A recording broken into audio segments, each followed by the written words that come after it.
আজকে এই ভিডিওতে আমরা দেখাবো কিভাবে আপনারা খুব সহজে ফেসবুকে টু ফ্যাক্টর কিভাবে অন করবেন। তো এর জন্য আপনারা প্রথমে চলে আসবেন আপনাদের প্রোফাইলের মধ্যে।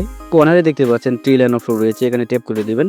দেন এখান থেকে নিচে চলে আসবেন। নিচে আসার পর দেখতে পাচ্ছেন সেটিংস অ্যাজ প্রাইভেসি, এটার উপর ট্যাপ করে দিবেন। আবার নিচে দেখতে পাচ্ছেন সেটিংস, এখানে ট্যাপ করে দিবেন। এখন আপনারা অ্যাকাউন্ট সেন্টার, এখানে ট্যাপ করে দিবেন। দেন এখান থেকে নিচে চলে আসবেন। নিচে আসার পর দেখতে পাচ্ছেন পাসওয়ার্ড অ্যান্ড সিকিউরিটি, এখানে ট্যাপ করে দিবেন। উপরে দেখতে পাচ্ছেন টু ফ্যাক্টর অথেন্টিকেটর, এখানে ট্যাপ করে দিবেন। দেন আবারও আপনাদের প্রোফাইলে নিয়ে আসা হবে, আপনাদের প্রোফাইলের উপর ট্যাপ করে দিবেন। তার আগে এখানে একটা বিষয় জানা অত্যন্ত জরুরি, আপনারা যে নাম্বারটা দিয়ে ফেসবুক অ্যাকাউন্ট তৈরি করেছেন সেই নাম্বার অবশ্যই একটি হোয়াটসঅ্যাপ অ্যাকাউন্ট থাকতে হবে, তা না হলে এখানে টু ফ্যাক্টর অথেন্টিকেটর এটা অন করতে পারবেন না।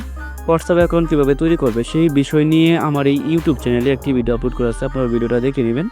ওই ভিডিওর লিঙ্কটা আমার এই ভিডিওর ডেসক্রিপশন অথবা কমেন্ট বক্সে পেয়ে যাবেন। এখন আপনারা যে নাম্বারটা দিয়ে ফেসবুক অ্যাকাউন্ট তৈরি করেছেন সেই নাম্বারে হোয়াটসঅ্যাপ অ্যাকাউন্টে চলে যাবেন। হোয়াটসঅ্যাপ অ্যাকাউন্টে যাওয়ার পর দেখতে পারবেন ফেসবুক থেকে কনফার্মেশন কিছু কোড দেওয়া হয়েছে, সেই কোডগুলোকে কপি করে এখানে পেস্ট করে দিবেন। কোডগুলো দেওয়ার পর নিচে দেখতে পাচ্ছেন নেক্সট, এখানে ট্যাপ করে দিবেন। এখন কিভাবে বুঝবেন এই অপশনটা অন হয়েছে কিনা, SMS অর হোয়াটসঅ্যাপ এই অপশনটার মধ্যে ট্যাপ করে দিবেন।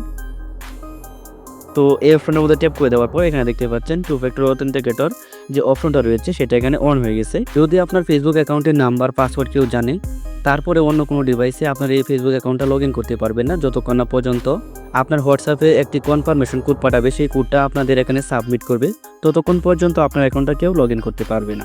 এখন আপনি চাইলে আপনার ফেসবুক অ্যাকাউন্টটা কোন কোন ডিভাইসে লগ ইন আছে সেটাও এখান থেকে দেখতে পারবেন, এমনকি আপনার সেই ডিভাইস থেকে আপনার অ্যাকাউন্টটাকে লগ আউট করে দিতে পারবেন। এর জন্য নিচে দেখতে পাচ্ছেন ট্রাস্ট ডিভাইস এই অপশনটার মধ্যে ট্যাপ করে দিবেন।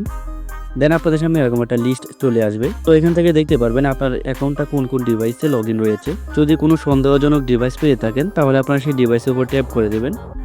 ট্যাপ করে দেওয়ার পর এখানে নিচে দেখতে পাচ্ছেন রিমুভ ডিভাইস, আপনারা জাস্ট এই রিমুভ ডিভাইসের উপর ট্যাপ করে দিবেন। তাহলে দেখতে পারবেন আপনাদের এই অ্যাকাউন্টটা লগ আউট হয়ে যাবে। তাহলে আশা করি আপনারা কিভাবে ফেসবুকে টু ফ্যাক্টর অথেন্টিকেটর এই অপশনটা অন করবেন সেই বিষয়টা বুঝতে পেরেছেন। যদি ভিডিওটি ভালো লেগে থাকে তাহলে একটি লাইক দিয়ে দিন। এরকম টিউটোরিয়াল পেতে অবশ্যই চ্যানেলটিকে সাবস্ক্রাইব করে রাখবেন।